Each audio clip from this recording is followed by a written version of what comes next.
어그로를 끌기 위해서 관심 집중. 좀 고급 또 어그로라 그러세요. 자당의 일인데요. 팀도 가만히 있는데 그거를 왜 개혁신당이 나서서 윤리위 제소를 한다고 얘기를 했는지는 저는 이해를 못하겠어요. 아니 왜? 천하람 원내대표가 민주당에 17명의 의인이 있을 것이다 이렇게 이야기. 택도 없는 소리. 아니 민주당에서 17명이 이재명 대표 윤리 제소하는데 거기다 서명 날인을 해준다고?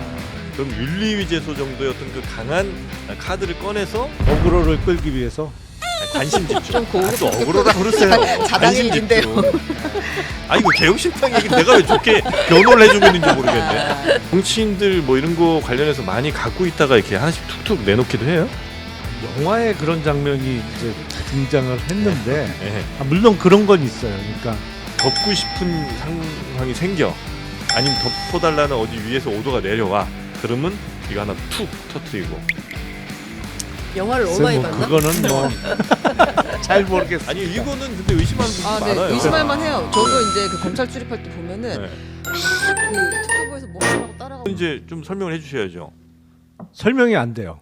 예? 왜 그랬는지 모르겠어요. 저는. 그냥 그래요? 천하람 원내대표 네. 단독 드리블이에요 이거는? 아니 그 일단 예. 원내에서 얘기가 됐을 수는 있는데 물론 이재명 대표의 언론을 향한 애완견 발언은 대단히 부적절하고 잘못된 발언이라고 생각해요. 그런 식으로 이제 본인한테 불리한 보도에 대해서 그런 식으로 표현하면 안 되는 거죠. 근데 그거를 왜 개혁신당이 나서서 윤리위 제소를 한다고 얘기를 했는지는 저는 이해를 못 하겠어요. 아니 왜? 국힘도 가만히 있는데 그걸 왜 개혁신당이 나서서 아니 그러니까 잘못된 표현인 거는 알겠어요. 근데 뭐 그거에 대해서 비판은 할 수 있겠죠. 부적절하다고. 근데 그거를 윤리위 제소를 언급해서 그게 될 것 같지도 않지만 일단은 제소에 실패할 가능성이 높고 왜냐하면 다 합쳐봤자 3석밖에 안 되는데 네. 나머지 17표를 어디서 구할 거냐. 네. 그러면 국힘하고 연합해서 20석을 채워서 윤리 제소를 할 거냐? 네. 아니 왜? 이 상황에서 저는 잘 이해는 안 돼요. 천하람 원내대표가 민주당에 17명의 의인이 있을 것이다 이렇게 이야기했거든요. 택도 없는 소리. 아니 민주당에서 17명이 이재명 네. 대표 윤리 제소하는데 거기다 서명 날인을 해준다고? 그래서 아유 이제 그건 안 뭐 돼. 그런 전략 아닐까? 현실적으로 어렵죠. 기존 그 거대 정당의 어떤 균열을 한번 좀 꾀해보겠다. 내보겠다. 예, 제3정당으로서. 아니 개혁신당이 민주당의 균열을 꾀해서 뭐가 생긴다고 얻는 이익이 뭐예요 이거 도대체? 확실하게 이제 김용남 전 의장님과는 논의하지 않은 것으로 반론이 났어요. 그게 뉴스다. 네. 아니 현실적으로 실현 가능성도 낮고 네. 왜 해야 되는지를 잘 모르겠어요 저는. 그러니까 부적절한 건 맞는데 그거를 개혁신당이 나서서 약간 이렇게 해석하면 어떻습니까? 아니 왜 이 당 일을 왜 우리가 해석하는지 모르겠지만 어쨌든 3명밖에 없는 좀 작은 정당으로서 그냥 부적절하다 이렇게 얘기하는 것 자체는 너무 언론에서 뭐 관심도 별로 안 갖고 이러니까 그럼 윤리위 제소 정도의 어떤 그 강한 카드를 꺼내서 어그로를 끌기 위해서 관심 집중. 좀 고급 또 어그로라 그러세요. 자당의 관심 일인데요. 집중. 아 이거 개혁신당 얘기 내가 왜 좋게 변호를 해주고 있는지 모르겠네. 관심 집중을 좀 이렇게 한다. 동의하진 않으시는 것 같습니다. 전략적으로 안 돼요? 아니 그게 무슨 전략인지 잘 모르겠어요 저는. 참, 이 당 얘기인데 왜 내가 이렇게?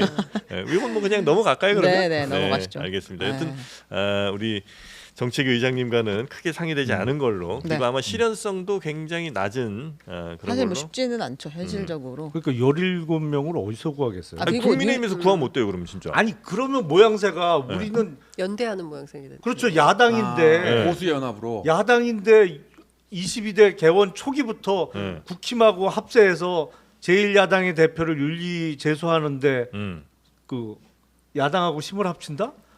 그러면 여당하고. 당장 이중대 소리가 나오겠죠. 네. 그거는 좋은 전략은 절대 아니죠. 그건 아니에요. 서정욱 변호사가 국민의힘에 17명 있다. 거기야 있죠. 손잡아라. 얼마든지 갖다 써라. 그래요? 네. 서정욱 내일이- 대표예요? 거의 서정욱 변호사가 국민의힘 17명 땡겨다가 쓰면 된다. 서 변호사가 막 갖다 써라 그러면 네. 17명 거의 오는 거예요. 뭐- 네. 천공 수준이야. 네. 자, 하여튼 이재명 대표 그리고 양문석 의원에 대한 징계 요거는 뭐 네. 요 정도로 그냥 사그라들겠네요. 대신 이제 요 징계욕을 하게 된 이 이슈는 여전히 조금 살아는 있죠. 뭐 예를 들면 네. 애완견에 비유한다든지 뭐 요거에 대해서는 계속해서 좀 언론 단체에서도 뭐 비판은 좀 나오고 있는 것 같고요. 요거는 되게 짧게 한 말씀씩만 들어보고 좀 넘어갈까요? 그러면 아니, 분명히 부적절하죠. 네. 그리고 본인에 대해서 딴 것도 아니고 음, 본인에 대한 검찰의 기소 내용을 보도한 거. 네. 그거는 사실 그러니까 팩트잖아요. 검찰에서 기소를 한 거는 사실이고 그 기소한 내용도 공소장에 나오는 내용이니까 네. 그걸 보도한 거를 글쎄 그거 기소 자체에 대한 비판적 시각을 왜 반영 안 했냐 뭐 이런 취지인 것 같은데 네. 그거는 이재명 대표가 해명 내지는 설명을 해야 되는 부분이고 기소가 된 사실 자체를 보도하는 걸 갖고 뭐 검찰의 애완견이다. 뭐 일단 내용을 떠나서 전략적인 측면에서도 검찰과 현 정부 플러스 전체 언론을 적으로 돌린다고 그 네. 전략적으로도 저는 현명하지 못한다. 현명하지 못한 조치 그래서 같아요. 뭐 예를 들면 검사 탄핵을 한다 혹은 뭐 판사도 탄핵해야 된다 이런 목소리 당내 목소리에 대해서는 그 역시 부적절. 탄핵을 그렇게 너무 자주 언급하면 정말 탄핵이 필요할 때 힘을 못 받을 수가 있어요. 너무 분산돼 버리면 남발하면 안 되는 거지. 정말 아껴뒀다가 네. 정말로 꼭 필요할 때 한 번 쓰는 칼이지 탄핵을 뭐 1, 2주일에 한 번씩 할 수는 없는 거잖아요. 근데 사실 네. 너무 우리는 막 검사 탄핵, 뭐 판사 탄핵 이러면 이게 굉장히 엄중하고 큰 일인 걸로 받아들이잖아요. 그러니까 그 정도로 대한민국 사회 자체가 굉장히 보수적이라고 하는데 다른 서양의 나라들은 검사 탄핵합니다. 일상적으로 판사 탄핵도 하고요. 예, 위법한 행위가 있으면 대통령도 탄핵을 하는 거고 국무위원들도 탄핵하는 거지 않습니까? 근데 그걸 너무 성역화할 필요가 없다. 그러니까 시대의 주류는 이미 이제 그렇게 움직여 가고 있다라는 생각이 좀 들고 네. 저는 그 윤리위원회에 제소한 것은 개혁신당이 기자들하고 친한 모양이다. 왜요? 뭐 기자들의 소구가 있었나라는 생각이 좀 들기도 했고 네. 또 다른 한편에서는 양문석 의원의 경우에 좀 과도하죠. 예, 기레기라는 표현은 정말 그 어떤 특정 직업군에 종사하는 직업인들을 향해서 쓰레기라는 표현을 조합해서 쓰는 것은 정말 저는 그건 진짜 해서는 안 되는 네네네네. 저는 욕설에 해당한다고 생각하거든요. 근데 그런 말을 계속 뭐 애완견도 아깝다, 뭐 그냥 기레기라고 불러라라는 정도로 이건 사실은 모욕에 해당하는 거기 때문에 저는 양문석 의원의 이런 태도는 대단히 부적절하다고 생각이 좀 들고요. 네.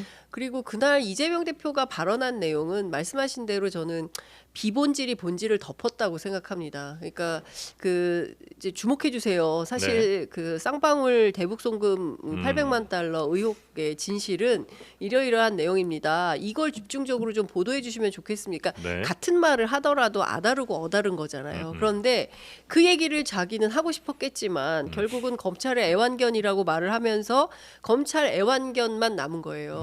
그러니까 사실은 전략적으로 옳지 못한 거다 저는 생각을 하는 거고 네. 정무적 판단도 그릇됐다 이렇게 봅니다. 알겠습니다. 하여튼 요거 징계 요구는 뭐 크게 영향이 뭐 네. 그렇게 근데 있을 것 뭐 같지는 새로운 않고요. 소식이 있다면 네. 그 민주당에서 지금 계속 말씀하신 것처럼 이재명 대표가 왜 이제 같은 법원에서 다른 판결이 나온 걸 주목하지 않고 검찰의 공소 사실만 계속 쓰느냐, 법원의 판결문 이화영 판결문만 일방적으로 쓰느냐를 문제 제기한 거잖아요. 네. 근데 그 이후로 이제 여러 가지 기사들이 나왔는데 이거에 대해서 또 적극적으로 대응하고 있어요, 민주당이. 네. 오늘 이제 2개의 기자회견이 연달아 열렸는데 검찰 독재 정치탄압대책위원회에서 기자회견을 했는데 민주당 검찰이 증거보다 건달 출신 주가 조작 전과자인 김성태를 신뢰하는 이유는 무엇인가? 그러니까 김성태 공격에 나섰어요. 정치탄압 대책위는 김건희 여사와 닮은 꼴 김성태의 실체를 알립니다. 이제 이런 이야기를. 김건희 여사까지 같이 네, 그래서 들어갑니까? PPT에 김성태가 어떤 사람인가? 그러니까 이거는 이제 아니 누구 서서 보는 겁니까? 서서 보는 거. 그러니까 반줄 알았습니다. 그 김성태 아니고요. 아닙니까? 쌍방울 김성태. 가만히 계세요. 알겠습니다. 아 번지수 정말 잘못 찾았는데 빵 터졌어. 근데 아무튼 그 쌍방울 김성태의 실체를 비슷하다. 알린다. 그러니까 여기서 이제 증인의 증거 능력을 이제 좀 깨보려고 하는 것 같아요. 그거를 네. 검찰 독재 정치 탄압 대책위가 하고 있고, 그다음에 더불어민주당 정치검찰 사건 조작 특별 대책단이 또 이제 기자회견을 했는데 네. 여기서는 이제 이재명 대표의 발언을 반박한 안부수 1심 판결문, 안부수와 이화영 판결문을 비교한 기사들이 있었는데. 네. 그거는 터무니없는 가짜 뉴스니까 당장 바로잡기 바란다라고 하면서 기사를 지칭해가면서 오늘 또 기자회견을 그래요? 했어요. 이 부분에 대해서 적극적으로 좀 대응하겠다는 거군요. 그런 상황입니다. 근데 아무리 당 대표지만 당 전체가 저렇게 나서는 게 맞나요? 의원들도 근데 이제 그 대책위에마다 한 10명씩 들어 있는 아니 것 그러니까 같아요. 근데 이게 민주당 당 대표로서 어떤 했던 행위가 아니잖아요. 그거하고는 관련 없고 이재명 대표 개인적인 사법 리스크의 문제지. 그런데 민주당 전체가 이렇게 특위를 여기저기 만들어서 의원들이 다 달라붙는 게 저는 모양새가 영 안 좋은 것 같은데요. 근데 민주당은 이 사건을 저도 취재해 보면 이게 이재명 개인의 사건으로 보는 것이 아니라 그동안 검찰이 해왔던 수사 관행에 대한 문제점을 갖고 있는 것 같아요. 그러니까 뭐 술판 그 수원지검에 있었던 연어 술판 회유 네네네. 의혹 같은 경우에 이때만 있었던 것은 아니지 않냐.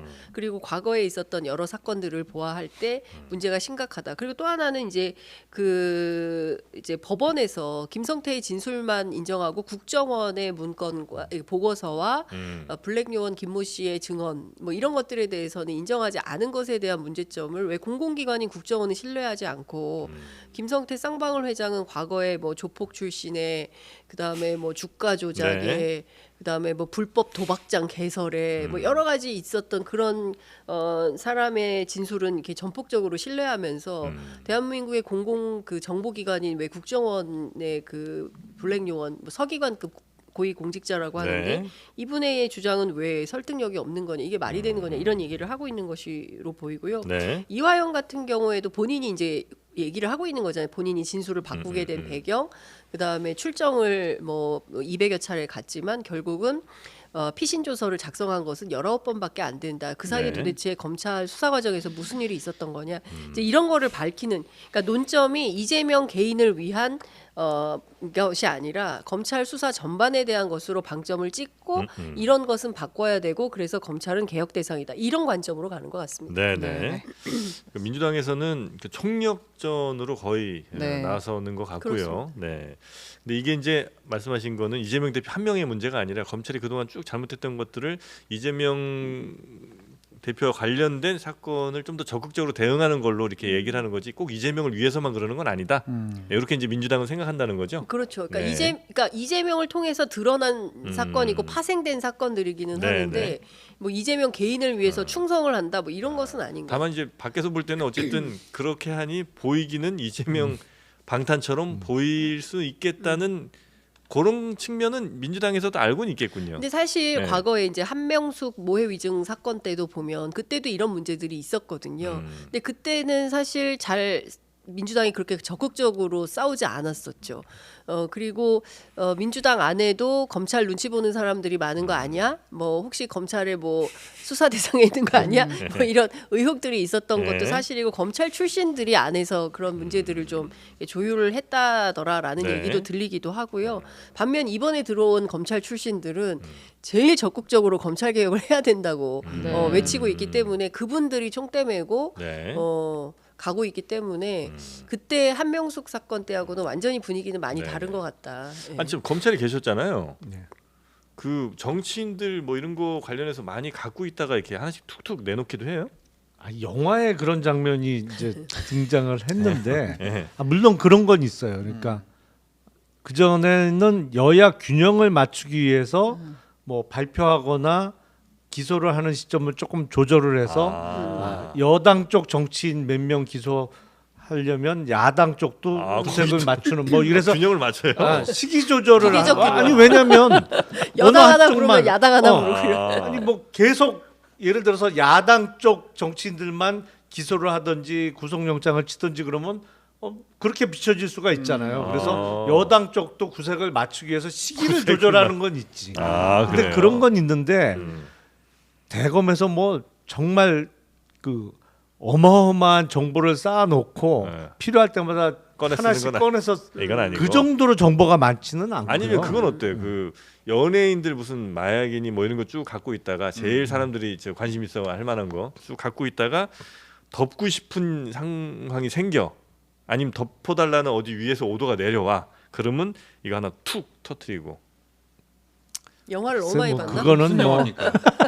잘 모르겠어요. 아니 이거는 근데 의심하는 분들이 아, 네. 많아요. 의심할만 해요. 아, 저도 네. 이제 그 검찰 출입할 때 보면은 네. 막 그 특수부에서 뭐 하느라고 따라가고 정신없는데 갑자기 강력부장이 기자들을 소집하는 때가 있어요. 그러면서 이제 슬쩍 이렇게 마약을 하나 얘기를 해요. 근데 그렇게 검찰이 친절하게 뭘 얘기하는 사람들이 원래 아니거든요. 그러면 우리가 또 이거 뭐 안 쓸 수는 없고 이제 이런 갈등에 빠지죠. 그렇게 되면은. 근데 그동안 사실 그 특수부 검사들이 주로 해왔던 것이 네. 이슈를 이슈로 덮는 방식 그렇잖아요. 그러니까 그런 의혹들이 네. 사실 좀 있긴 하잖아요. 지지율 떨어지니까 석유가 등장하고 막 이렇게 아, 되는 거 아닙니까? 석유는 검찰하고는 상관없지. 뭐 그렇긴 합니다만 정직 검찰. 아니 또뭐 이건 명품백도 그렇고. 이거 옛날 얘기긴 합니다만 저 한국 시리즈 끝날 때 11월부터 한 1, 2월 사이에 또 기자분들이 갖고 있던 거 연예인 사건 많이 터트린다는 얘기도 있었잖아요. 아 그런 얘기가 있었나요? 아이 왜 이러세요? 아, 이거 전혀 몰라요. 저는. 스포츠 신문 같은 데서 원래 이제 페넌트레이스 그러니까 저 야구 경기 정규 시즌이 있을 때랑 코리아 시즌까지 끝나면 그때부터 뭐 기사거리가 없으니까. 아. 지면을 채우기 위해서. 그렇죠. 그래서 이제 연예인 사건 같은 거 그때 막 터트려 갖고 아. 과거 마약 사건들을 월별로 따져 보면 11월이 제일 많이 터졌다는 거예요. 아. 그런 얘기 있었잖아요. 그런가요? 왜 다 모른 척 하시지? 모르겠어요. 처음 듣는 잘 얘기. 몰라요. 아, 그러니까 아하, 그쪽 이런, 좀 이런. 달라서 그런 것 같은데 네. 우리랑. 이렇게 한 사람 바보 만들기 쉬워요. 몇 사람만 딱 힘을 합치면 아 맞아. 네.